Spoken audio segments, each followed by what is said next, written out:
Buenas noches. Santa Cruz, el tema Santa Cruz recurrente, el tema de Santa Cruz.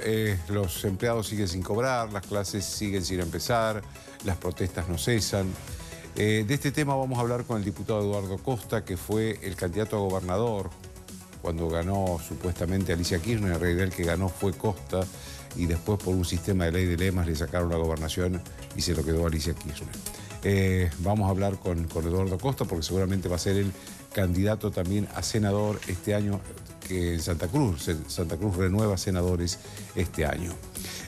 También está en el estudio Graciela Ocaña, que la semana pasada anunció su incorporación a Cambiemos, a la coalición gobernante. Estuvo con el presidente Macri hablando. Pero con Graciela, que seguramente va a ser candidata a diputada nacional por la provincia de Buenos Aires, y de esto también vamos a hablar, vamos a ver si ella confirma esta versión, pero hay temas que hay otros temas muy importantes que se pueden hablar con ella, porque es una de las principales denunciantes de la corrupción, sobre todo de la corrupción en la era kirchnerista. Hay nuevas encuestas que vamos a hablar con encuestadores sobre cuáles son las mediciones que tienen tanto el gobierno como la oposición. Hoy el juez Martínez de Giorgi procesó a Eve de Bonafini y a Sergio Schocklender por el manejo de los recursos públicos en el proyecto Sueños Compartidos. De este tema quiero referirme y me voy a referir al final del programa, después de los auspicios. Bien, como les dije, el diputado Eduardo Costa, les vuelvo a repetir, él fue candidato a gobernador en la elección pasada, ganó la elección, pero con los votos populares, pero después por un sistema de ley de lemas resultó que la gobernadora es Alicia Kirchner. ¿Cómo está Santa Cruz hoy, Eduardo? Mal está Santa Cruz. Santa Cruz está atravesando una situación de mucha angustia por parte de, yo diría, gran parte de la sociedad, porque no se están pagando los sueldos ni las jubilaciones en tiempo y forma. ¿Hace cuánto que no se pagan los sueldos? Y esto no se pagan, por ejemplo, los sueldos del mes de marzo, que debieron haberse pagado del 1 al 5 de abril, se terminaron de pagar a fines de abril.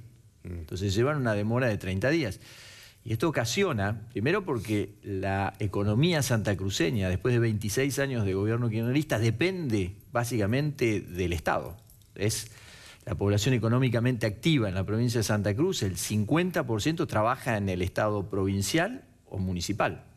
Entonces, esto resiente no solamente a los trabajadores, sino a toda la economía, y esto va generando una cantidad de problemas muy grandes. Pero además de esta situación de no cobrar, está el destrato que recibe la población por parte del gobierno. Un gobierno que se encierra, que no los atiende y que genera reacciones. Entonces, no cobran, son destratados, y la reacción del gobierno no es de comprender esta situación, sino que además redobla las apuestas. Entonces, por ejemplo, blinda el Poder Judicial. La semana pasada enviaron el pliego de Marcelo Berzanelli para el Poder Judicial. Marcelo Berzanelli es cuñado de Máximo Kirchner, denunciado penalmente hacía 15 días por malversación de fondos. Entonces, todo esto lo que hace es... ¿Manda el pliego para qué? ¿Para que sea juez? Exactamente, para ser juez. Y además, como en la Cámara de Diputados los números son 15-9, o sea que es un hecho que él va a ser juez. Entonces, no solamente que no pagan, es destratado, sino que además redoblan la apuesta, y esto genera incertidumbre y genera un malestar en la población, ¿no? Los otros días, en un seminario que hizo el Club de Montevideo, acá habló el presidente Macri, y entre otras cosas dijo que Santa Cruz era la muestra de lo que hubiera sucedido con el país si seguían los Kirchner. ¿Esto usted lo comparte? Por supuesto que lo comparto. Santa Cruz es una provincia gobernada por el kirchnerismo desde el año 1991. Hace 26 años que nos gobierna el kirchnerismo.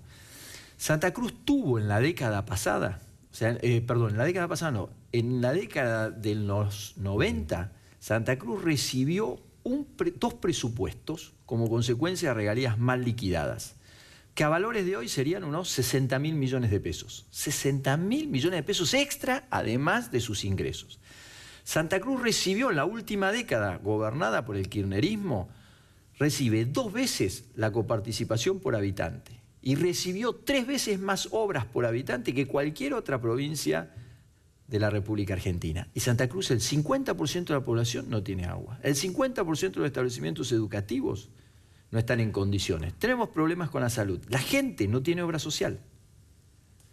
Entonces, lo que hay... ¿Cómo que no tiene obra social? No tiene. La obra social que depende del Estado tiene cortado los servicios. Salvo que tienen obra social privada. Que tienen la obra social privada, pero lo que le digo es el 50% de la población económicamente activa que trabaja en el Estado, que tiene la obra social, que es la caja de servicios sociales, tiene cortados sus servicios. Entonces, no pueden comprar un medicamento, no se pueden atender, no vienen las derivaciones, y a los que vienen derivados acá les cuesta muchísimo porque están cortados casi todos los servicios. Eso después de tener una provincia que es, primero, tuvieron todo el tiempo, 26 años, tuvieron todo el poder. En el 2011, Joaquín, ellos gobernaban la nación, la provincia, los 14 municipios, y controlaban las empresas estatales que son importantes en la provincia, como era YPF o Yacimientos Carboníferos. Tenían el control total, tuvieron todo el dinero, y lo que hicieron es lo mismo que están haciendo hoy. Están pensando en ellos y no en los intereses de la gente. Hoy, básicamente, la provincia de Santa Cruz, ellos plantean que tienen problemas. Y no es así. Santa Cruz recibe recibe y recauda 2.000, 2.100 millones y pagan sueldos, jubilaciones y transferencias en los municipios 1.800. No es la situación ideal, el 90%. Pero priorizan los intereses de la política. Priorizan básicamente los intereses personales y no los intereses de la gente. Entonces, le ajustan a la gente, le ajustan el salario, no le pagan el sueldo, le ajustan con la obra social. Todavía no tenemos clase en Santa Cruz. Y ellos... Nunca empezaron las clases. Nunca empezaron las clases. Mientras tanto, ellos que plantean esta situación de crisis, 70% de aumento salarial, se dieron los ministros, se fijaron en unas unidades retributivas para todos los ministerios y para todas las secretarías de 1,5 millones de pesos. O sea que le dan a usted para que usted administre 1,5 millones de pesos, además. Incrementaron la dotación de personal en 3.000 personas. Pasamos de 35.000 a 38.000 personas en los últimos 20 meses. Y cuando uno analiza, todo es la política para la provincia de Buenos Aires. O sea, su objetivo en Santa Cruz, quienes están gobernando, están pensando como zafan de Comodoro Pi. Alicia Kirchner, porque tiene a su hija complicada, Romina Mercado, fue directora de las empresas de Cristóbal López. Más Máximo Kirchner, más Florencia, más Cristina, su obsesión es ver cómo zafan de Comodoro Pi. Entonces ponen todos los recursos de los santacruceños, para la campaña. Entonces usted se encuentra, vamos a suponer, Barcesat, no vive en Santa Cruz, cobra en Santa Cruz. Periodista, el abogado de las abuelas de Plaza de Mayo. Por ejemplo, la defensa de Cristina Fernández de Kirchner la paga el gobierno y el pueblo santacruceño. Ahí la tiene a la doctora Peñafort, por ejemplo. A los abogados de ella le pagan la... Le pagan, y después tenemos en la Cámara de Diputados, 1.000 personas trabajan en la Cámara de Diputados, o en la provincia de Santa Cruz. Entonces han contenido a muchísimos dirigentes de Colina, muchísimos dirigentes de la Cámpora que trabajan en la capital federal, que trabajan en el conurbano bonaerense haciendo campaña, y lo pagan los santacruceños. Ajustan a la gente, pero no se ajusta a la política, no se ajustan ellos. Pero esto es la historia del kirchnerismo en la provincia de Santa Cruz. Ahora, es raro porque Alicia Kirchner había dicho que ella heredó un desastre. Ellos controlaron la provincia durante mucho tiempo. Y a veces ellos dicen, no, que no nos alcanza la plata. Del año 2015, la provincia de Santa Cruz, gobernada por Peralta, tuvo ingresos reales por 19.000 millones.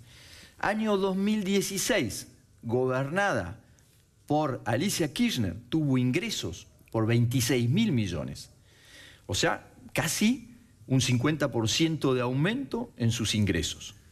El aumento salarial que ellos le dieron a los empleados de la administración pública, 16%, 15% de aumento en los fondos de la administración pública. Los maestros le ofrecieron el 3%. Y este año le dan un aumento, este año le están ofreciendo un 3% a los docentes. Entonces, y esto es, además, ¿qué es lo que molesta al pueblo santacruceño? Primero esto, que lo destratan, no cumplen con las obligaciones mínimas, que el ajuste lo haga la gente y no ellos, por todas estas cosas que yo le decía antes, y después la hipocresía.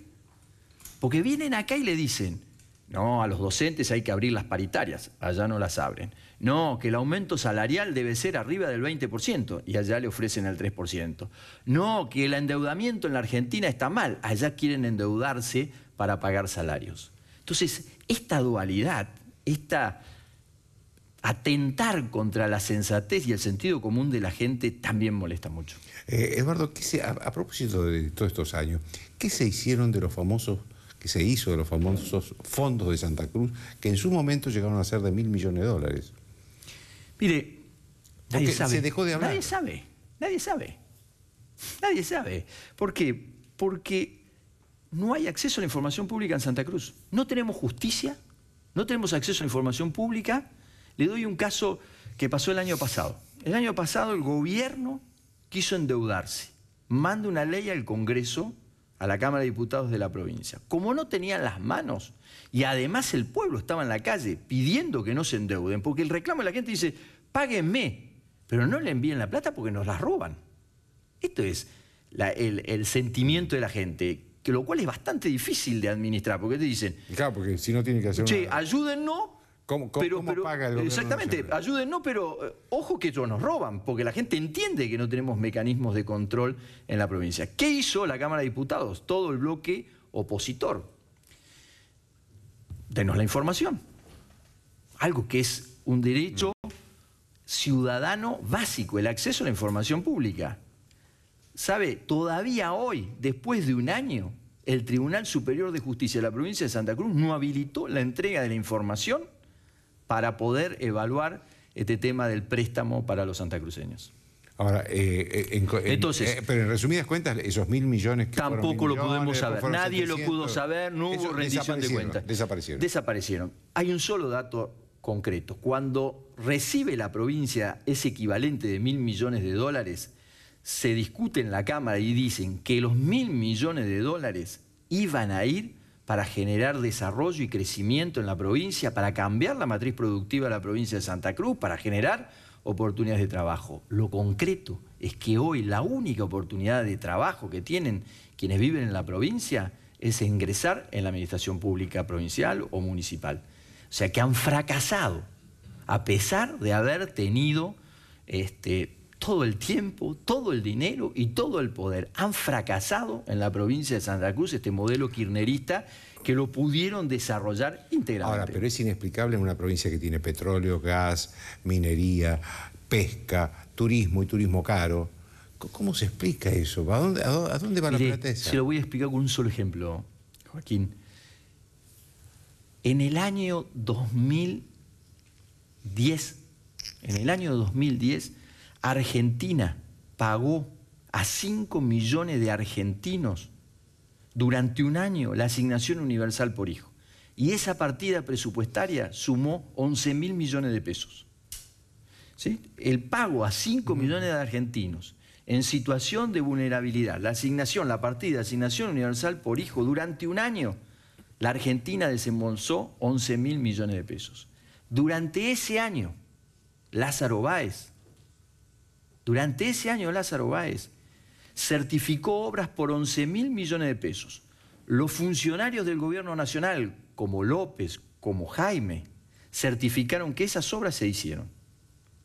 Lázaro Báez se llevó los 11.000 millones de pesos al bolsillo y no movió una máquina en la provincia. ¿No hizo ninguna obra? No hizo ninguna obra. Por eso que está procesado, le hizo una de las denuncias, básicamente están en obras de vialidad. Por eso que está procesado. Fíjese además, otra contrariedad, ¿cómo cree que se siente el pueblo santacruceño que no puede cobrar su sueldo cuando ve que Santa Cruz ha sido rica? Porque es segundo productor de petróleo, porque es segundo productor de gas, porque es el primer exportador de minerales metalíferos y entonces ve que en definitiva ellos, después de 26 años, después de haber acompañado al kirchnerismo que le dijeron que iban a salir adelante después de que ellos llegasen a la presidencia, ven que no tienen agua, que no pueden cobrar sus sueldos, que no tienen cobertura social quienes trabajan en la administración pública. Hay una gran angustia y una gran desazón y además como una gran, yo no diría desprecio por la política, pero sí por muchos de los políticos que nos han gobernado últimamente. ¿Va a ser candidato a senador? Sí, claro. Nosotros venimos trabajando hace muchísimo tiempo para cambiar este modelo que nos gobernó en las provincias, que nos está llevando a esta situación. Esto que le está pasando a Santa Cruz es el producto de un proyecto político que dijo que era nacional y popular y que priorizaba los intereses de la gente. Nada de esto fue verdad, y así que venimos peleando durante mucho tiempo y vamos a continuar peleando para tratar de cambiar este modelo que sea más libre, que genere mayor igualdad de oportunidades y que vuelva a instalar el sueño del progreso social. La Patagonia, para muchos argentinos, fue esa posibilidad del progreso social, y nosotros creemos que todavía están dadas las condiciones. Lo que tenemos que dejar es sacar a quienes nos han robado sistemáticamente durante estos 26 años. Gracias, Eduardo. No, gracias a usted. Después de la pausa, Graciela Ocaña. Bien, estoy con Graciela Ocaña, que acaba de publicar un libro, se llama Contra la corrupción. Acá está, ahí está, contra la corrupción. Confesiones de la mujer que enfrentó al poder en la Argentina. Yo todavía no lo leí, recién me lo acabo de regalar. Así es. Espero que te guste. Vamos a empezar por lo que pasó la semana pasada. Vamos a ir al tema de la corrupción, que es un tema interesante. ¿Por qué el Pase Cambiemos, Graciela? Bueno, yo vengo trabajando hace mucho tiempo todo lo que es la temática de la tercera edad y algunos aspectos de salud. Hace unos 7 meses la gobernadora de la provincia de Buenos Aires me invitó a almorzar, tuvimos una muy buena charla, charlamos sobre distintos proyectos, luego me invitó a participar en las reuniones, algunas reuniones con sus equipos, y la verdad que empezó un trabajo fluido que yo ya venía haciendo en la ciudad desde mi lugar en la legislatura. Tuve la oportunidad la semana pasada de llevarle muchas de estas propuestas al presidente, que tiene que ver con las políticas públicas para un envejecimiento activo, que tiene que ver cómo discutimos un nuevo sistema de seguridad social, dada la mayor expectativa de vida que tenemos para lograr la plenitud como adulto mayor. Y el presidente nos invitó a nuestro espacio a ser parte de Cambiemos Nacional. La verdad que para nosotros es muy importante esto. Esto te lo dijo Macri directamente. Sí, así es, porque bueno, es la oportunidad de trabajar esta temática, pero no solamente eso, porque entendemos que en esta elección, Joaquín, digamos, se juega mucho en la Argentina, se juega la posibilidad de profundizar el cambio que la sociedad argentina, que lo votamos en octubre del 2015, o de un regreso al pasado. Y creo que apostar a esto, fortalecer Cambiemos, me parece muy importante. Más allá de la profunda admiración que tengo por la gobernadora de la provincia de Buenos Aires, que realmente está llevando adelante temas y gestiones y te diría políticas públicas que hace mucho tiempo no se tratan en la Argentina, porque no se trata solamente de salarios docentes, sino de discutir la educación, de abordar temáticas como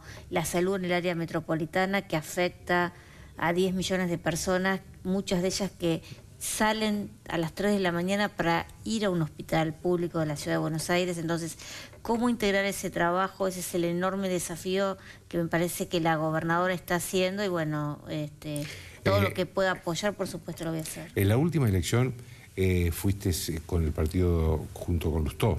¿Hubo alguna fricción ahora con Lustó? No, nosotros constituimos una alianza electoral junto al radicalismo, con Martín Lustó, con el socialismo, con la propia coalición cívica de la doctora Carrió, y en ese marco yo competí contra Martín Lustó. Él ganó la candidatura para ser jefe de gobierno en el marco de las primarias abiertas en las que participamos, y por supuesto acompañamos y trabajamos, pero nunca ECO se constituyó como un grupo político más allá de la alianza electoral. ¿Tenés alguna opinión sobre lo que está haciendo Lustó ahora de frente al gobierno? Me parece que, digamos, yo tengo una perspectiva distinta, una mirada distinta sobre lo que se juega en esta elección, pero todo es legítimo la competencia, es legítimo competir, y me parece que bueno, que es una decisión que Martín tomará, y tengo la mejor relación con él. ¿Vas a ser candidata por la provincia de Buenos Aires? No hemos hablado de eso. Yo sé, Joaquín, que me mirás sonriéndote, pero no hemos hablado de eso con el presidente en esa reunión, ni con la gobernadora. Tenemos una charla pendiente con ella, pero básicamente la verdad es que lo que en lo personal quiero hacer es apoyarla más allá del trabajo que vamos a seguir haciendo de la ciudad con nuestro partido. Hablas mucho de la importancia de esta elección, por eso Así es, por eso voy a tratar de ayudar en todo lo que pueda, pero la verdad que no es tampoco un tema de una candidatura, sino es un problema de cómo enfrentamos los problemas del día a día de la gente, los vecinos que te vienen a decir, mire, me pasa esto, aquello, y a veces las cosas que les pasan están bastante lejos de las candidaturas y de los problemas de algunos dirigentes políticos. Sí. Vamos a los temas de corrupción. ¿Cómo estás viendo la justicia? Bueno, la verdad que la justicia ha avanzado respecto de otros años, te diría desde el cambio de gobierno, fundamentalmente me parece porque no hay presión sobre la justicia, ¿no? Cuando uno escuchó a Cristina Fernández hablar de que había que apretar jueces y fiscales, bueno, entonces se entiende si desde el poder tiene esa concepción lo que sería en el poder, cómo apretaría jueces y fiscales. Me parece que están avanzando algunas causas, por ahí como ciudadana esto, no en los tiempos que a todos nos gustaría. Hoy nos enteramos de los procesamientos en la causa Sueños Compartidos, una causa exactamente que comenzó en el 2011, y la verdad es que a uno le gustaría que la justicia fuera más rápida en cuanto a llevar adelante los procesos. Es cierto que son investigaciones complejas, bueno, pero me parece que ha avanzado mucho en el tema Báez, algunos jueces como el doctor Ercolini, el propio Bonadío, Casanelo en este último tiempo, y creo que en algún momento cuando se junten todas estas investigaciones que son partes de los mismos hechos, porque es desde cómo se generó el sobreprecio en la obra pública, cómo ese sobreprecio se canalizó a funcionarios públicos, cómo se utilizó directamente una maniobra por parte de Cristina Fernández para lavar ese dinero y blanquear ese dinero a través de sus hoteles. Bueno, todos estos hechos que se juzgan hoy o que se investigan en distintos juzgados, creo que cuando lleguen van a mostrar toda una matriz delictiva muy grave de la Argentina. Pero hay otras personas que todavía no han avanzado, por ejemplo, en el caso de Vudú, vos sabés que nosotros en el 2011... Está en un juicio oral ahora, ¿no? Sí, bueno, pero es por una causa menor, digamos. El tema del enriquecimiento, Vudú no puede explicar su patrimonio y nosotros claramente esto lo presentamos a la justicia. Es necesario que esos peritajes se agilicen, se trabajen más rápidamente, porque pasó con Milani, ¿no? Tardó varios años en llegar al procesamiento. ¿Pero y de quién es la culpa ahí? ¿Del juez o de los peritos? Bueno, es una mezcla, digamos. Hay un procedimiento que es muy complejo, porque 2x3 por las defensas en general tienden a elevar las causas a las instancias superiores, con lo cual toda la investigación se demora. El tema de los peritos, que a veces es muy difícil ubicarlos, y que hagan esta tarea con la rapidez necesaria. En el caso, por ejemplo, de Vudú, los peritos hace prácticamente 2 años que sé que están trabajando con el juez y que no terminan de definir. Y me parece que hay cosas que se deberían definir más rápidamente. Hablabas de Cristina recién. ¿Vos crees que Cristina va a terminar presa? Yo creo que sí. Lo que pasa es que en los tiempos de la justicia argentina, que son largos, hoy tenemos... ¿Vos crees que debería terminar presa? Yo creo que sí, porque digamos, de lo que hoy se conoce en distintas causas judiciales, es evidente que Cristina permitió sobreprecios en obra pública, permitió y utilizó, digamos, una maniobra de sus propias empresas, hoteles en particular, para lavar ese dinero e ingresarlo a su patrimonio y hacerlo figurar como dinero blanco. Y también, bueno, en otros hechos, digamos, yo sabes que soy denunciante tanto en el Fútbol para Todos y en Cunitas, donde ahí hay varios procesados, entre ellos el ex jefe de gabinete de Cristina, Aníbal Fernández.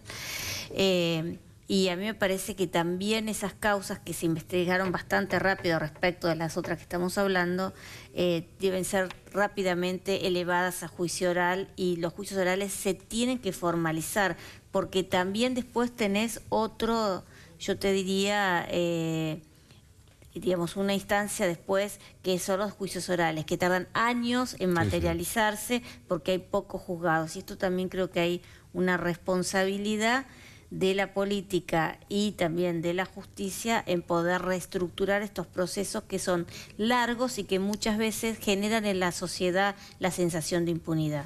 En este cuadro no es improbable que Cristina Kirchner sea candidata entonces en la elección esta. Puede ser que busque sus fueros para no responder o responder de una forma más protegida frente a la justicia. Es probable que lo haga, pero también va a estar en la sociedad si va a permitir eso o no.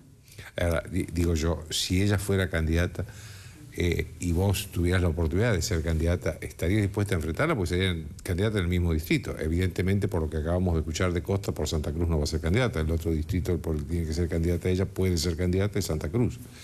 Perdón, es la provincia de Buenos Aires. Yo no tendría problema en enfrentarla, porque la he enfrentado cuando estaba en el gobierno y era ministra, y vos sabes bien.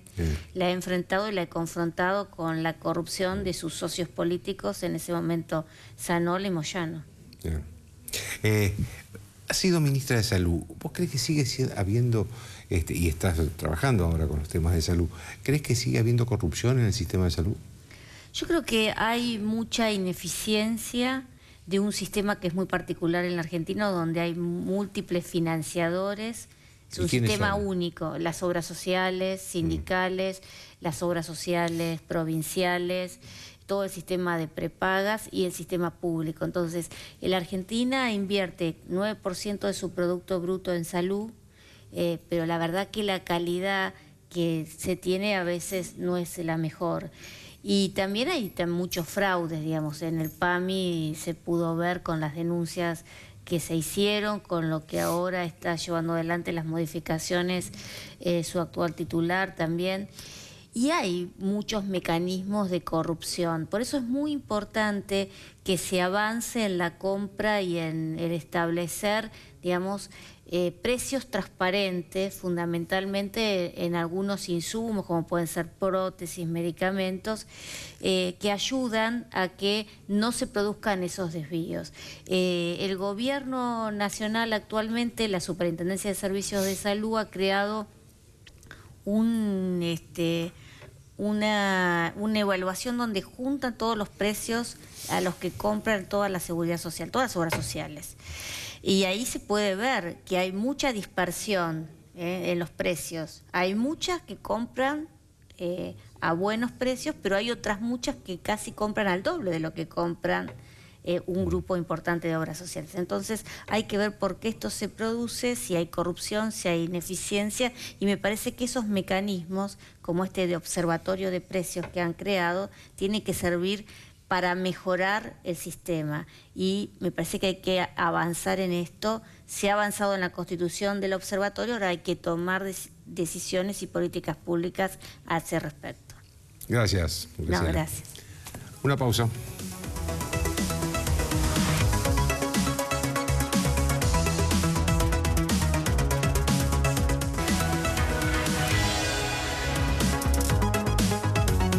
Bien, hay números nuevos sobre el gobierno, la oposición, y estoy con dos encuestadores, Alejandro Katterberg de Poliarquía y Pablo Nopov de Isonomía. Quiero que hagan una síntesis. Primero empecemos por el gobierno, a ver cómo está, después seguimos con la oposición. ¿Quién quiere empezar? Empieza el que quiera. Por favor. No, muchas gracias. Buenas noches, Joaquín. Hola, Alejandro. Mira, el panorama no difiere mucho de la última que estuvimos. Claramente, cuando uno tiene que observar el apoyo que el gobierno tiene, después de haber pasado el bajón de febrero y marzo, que por las varias razones que ocurrió, empezó en un proceso de recuperación estos últimos 60 días que lo ha estabilizado en valores similares a lo que fue el segundo semestre del año pasado. Hoy el gobierno logra sustentarse a pesar de la economía. Y eso yo te diría que es el dato más llamativo para los que estudiamos la opinión pública. El gobierno, después de 15, 16 meses donde la economía no tuvo en ningún momento un crecimiento sostenido y constante, y además que la población no lo perciba, más allá que algunos números macroeconómicos empiezan a mostrar cierta recuperación, sin eso el gobierno ha logrado mantener niveles de expectativa sobre el futuro altamente positivos. Más del 55% de la población sigue pensando que vamos por el buen camino y que el año que viene la situación va a mejorar. Eso, para una referencia, es el número más alto desde el 2006. O sea, en los últimos 8 años del periodo kirchnerismo nunca hubo este nivel de expectativas. El gobierno y el propio presidente siguen teniendo niveles de aprobación importantes, con una sociedad, digamos, dividida en dos, entre quien lo apoya y quien lo rechaza.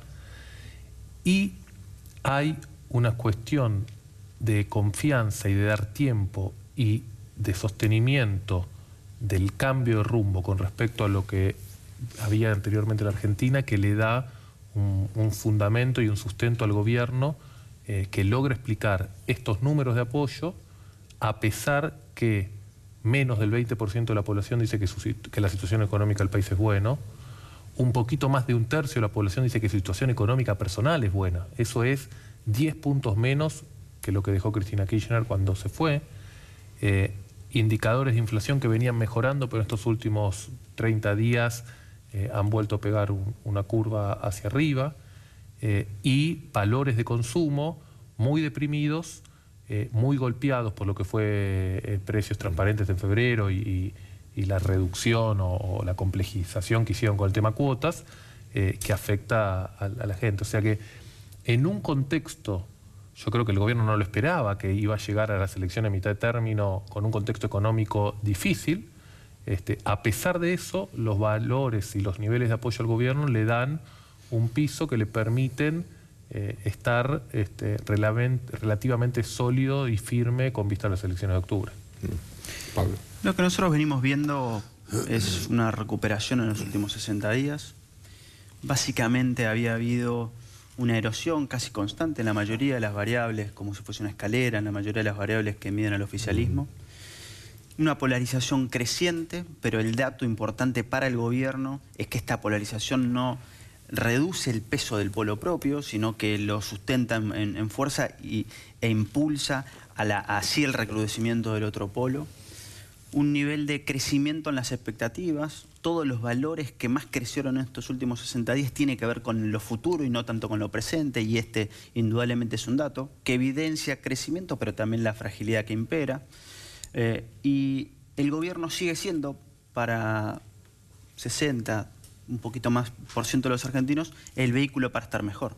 Mientras eso se sostenga, mientras el primer metro cuadrado de los argentinos esté atado a quien hoy tiene la botonera para gestionar, indudablemente es una ventaja. La principal oportunidad y ventaja que tiene el gobierno es justamente poder gobernar. La posibilidad de estar frente a un electorado que no está en modo de elecciones y que le permite en el mientras tanto, entonces, sopesar ciertos problemas de la economía, pero ciertos avances de la gestión. Digo un dato importante, si querés, para evidenciar este crecimiento y para evidenciar también la polarización. Lo objetivo se está viendo subjetivamente. Hay miradas políticas sobre el conflicto docente o sobre la obra pública en tu barrio. A este nivel está llegando la subjetivización, pero con el desafío del gobierno de polarizar y no de crecer. Mientras esto se sostenga, mientras el gobierno siga siendo el vehículo para estar mejor, para un grueso importante de los argentinos, va a estar en estos niveles de aprobación, obviamente con mucha expectativa de cara a las elecciones, pero con una mejora en los últimos 60 días. Ustedes están hablando de imagen del gobierno, no del presidente, que siempre está un poquito por abajo del gobierno, ¿no? Están muy similares, hoy están prácticamente empatados entre los 60 y los 61 puntos. Indudablemente el paso del tiempo los va a poner juntos. Macri es alguien que en momentos más duros, como lo que venía haciendo, se empieza a dicotomizar, y en estos momentos en donde empieza a mejorar, vuelve a ratios de 6-4. Digamos, y el desafío, me parece, de Macri y del gobierno de Macri, o Macri y su gobierno, tiene que ver con llegar a las elecciones en estos ratios y con estos niveles de expectativas, pudiendo solucionar todo lo que pueda en cuanto a presente, pudiendo dicotomizar en el futuro y siendo esta opción de el vehículo para mejorar. Ahora, el tema del 2x1, ¿le pudo haber afectado al gobierno? Que es una decisión de la Corte, que no tiene nada que ver con el gobierno, pero digo, la sociedad por ahí se confunde. De hecho, hubo algunas voces de la oposición que vincularon al gobierno. Nosotros vamos a tener respuestas a esa pregunta, Joaquín, en pocos días, cuando terminemos nuestra encuesta mensual. Mi impresión es que el 2x1 tocó un nervio social muy latente. La reacción fue, yo diría, no sé si insospechada, pero fue cada vez más acelerada. Estos procesos obligan a los gobiernos a estar muy atentos, porque los procesos sociales se desarrollan muy rápidamente. En una semana tuvimos un fallo, un diálogo social que se generó. Eso es la verdadera opinión pública, cuando una acción genera el debate en la sociedad sin que esté impulsado por un sector político, mediático, etcétera, etcétera. La reacción de los dirigentes en escala del oficialismo y de la oposición. Esto fue una ola que no impulsó el kirchnerismo como por ahí durante los meses de febrero y marzo, que el kirchnerismo trató de poner agenda y llevar algunos temas. El kirchnerismo vio esta ola y se subió, y una acción del Congreso muy efectiva y muy rápida para calmar las aguas, dar por una solución al tema, y una manifestación social muy impresionante una semana después de iniciado el tema. Más allá del tema en sí mismo, el 2x1 y del nervio social que toca, el otro o los dos fenómenos interesantes para mí que esto abre es, uno, entender cómo la sociedad se organiza y responde cada vez más rápido y los desafíos que eso pone a los gobiernos. Y en segundo lugar, en términos políticos, más allá de si pudo haber tenido un impacto o no, que yo creo que el gobierno un poquito tardíamente, pero respondió bien, para mí el tema político acá es lo que está pasando en la Corte Suprema y el impacto y la imagen que esto puede tener sobre la Corte Suprema. La Corte Suprema era, hasta nuestras últimas mediciones de hace un año atrás, el poder del Estado de mejor imagen, muy por encima del Congreso y del Poder Ejecutivo. Esto sin duda ha golpeado fuertemente la imagen que la justicia y la Corte Suprema en especial tienen con respecto a la sociedad. Entonces hay un tema de confianza en la justicia, que ya es un problema en este país. Sí, pero antes estaba como separada la Corte de la justicia. Ahora se le va a agregar no solo la confianza en la justicia en general, sino la confianza en la Corte, la cuestión y las disputas políticas internas de la Corte y la relación institucional que tiene que tener la Corte Suprema con el Poder Ejecutivo Nacional. ¿Coincidís, Pablo? Es la sensación que en estas democracias como la nuestra, que son democracias del corto plazo, que son democracias en donde imperan las opiniones frente a las actitudes o los frentes en relación a los partidos, estos temas indudablemente generan un boom de información y un boom de discusión que, si la política reacciona rápido, caen rápidamente. Me parece que este es un caso. Creo que lo que va a quedar con el paso del tiempo tiene que ver con una mirada de la sociedad muy crítica sobre todos los procesos.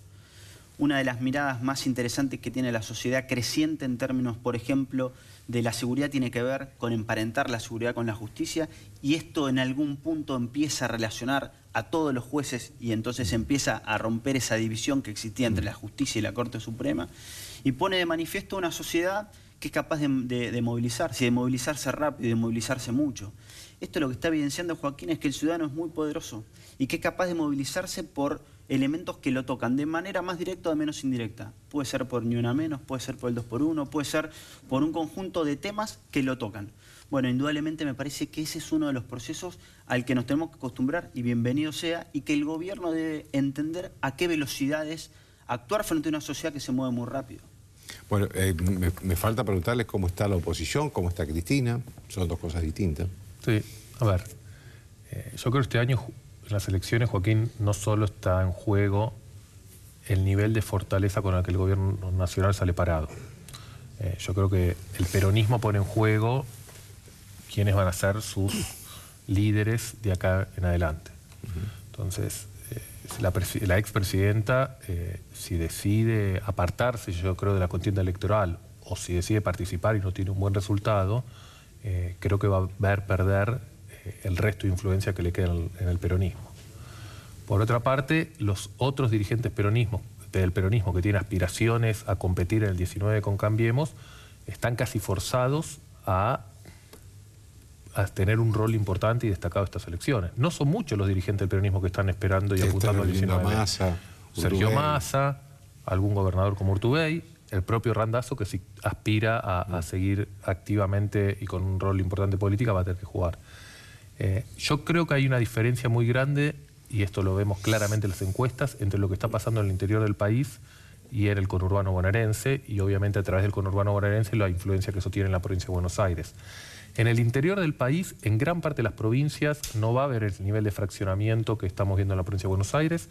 va a haber principalmente contiendas entre el peronismo local y el gobierno, o Cambiemos, encabezado por algún dirigente de PRO o del radicalismo. Yo creo que en el interior del país el gobierno va a tener muy buenos resultados, no sé si le alcanzará para imponerse en las provincias, pero va a volver a los promedios históricos del voto que tenían en los 90, cuando el peronismo en promedio tuvo 48% del voto y el radicalismo o la alianza tuvo en promedio casi 40% del voto. Eso durante la década kirchnerista desapareció, el peronismo se expandió fuertemente, el no peronismo retrocedió. Yo creo que en el interior del país Cambiemos va a estar en promedio seguramente alrededor del 40% y pudiendo ganar en muchas provincias. Todo el mundo, Argentina, los inversores extranjeros, los medios de comunicación, los analistas políticos van a estar mirando con exclusividad la provincia de Buenos Aires y ahí el panorama es más incierto, porque el peronismo está mucho más fraccionado, porque juega fuertemente Massa, porque juega Cristina Kirchner, porque juega Randazzo, porque está la figura de la gobernadora, porque es una provincia históricamente peronista, donde el peronismo solo perdió 4 elecciones del 83, y en donde las grandes chances del gobierno están en el nivel de fraccionamiento que vaya a haber en el resto de la oposición. Frente a una oposición muy fragmentada, el gobierno tendrá chance de imponerse. Si la oposición se consolida, las posibilidades del gobierno de vencer en la provincia van a disminuir, y hay que ver si la lectura nacional que después se haga va a considerar el promedio de los resultados de todo el país y quién gana más bancas en senadores, quién gana más bancas en diputados, qué fuerza política logró aumentar su porcentaje de voto con respecto al 2015, o si simplemente la lectura nacional va a ser el que ganó en la provincia de Buenos Aires, es el ganador de la elección y el resto sufre. Un minuto. Hay una cosa interesante que es la preeminencia y la primacía de la figura de la expresidenta. Indudablemente hay un montón de lecturas que están atadas, así finalmente participa en la contienda o no participa, y de ahí se empieza a ordenar y a desordenar el resto de los actores de la política. Muy importante entender que este año la política importa mucho. La cantidad de peronismos, pero la cantidad de opciones electorales termina siendo determinante frente a un gobierno que tiene, como decía, la posibilidad de gobernar. Esa es la discusión frente a un electorado que todavía no ha decidido, pero ha decidido no decidir. El 80% de los argentinos entiende que no es momento para elegir. Esa es la ventaja para el oficialismo y la desventaja para la oposición. El problema más serio del kirchnerismo, Joaquín, es que dejó de gobernar y que gobierna el macrismo y María Eugenia Vidal en la provincia de Buenos Aires. Esa es la disputa un poco que se viene. Les agradezco a los dos. Un placer. Una pausa.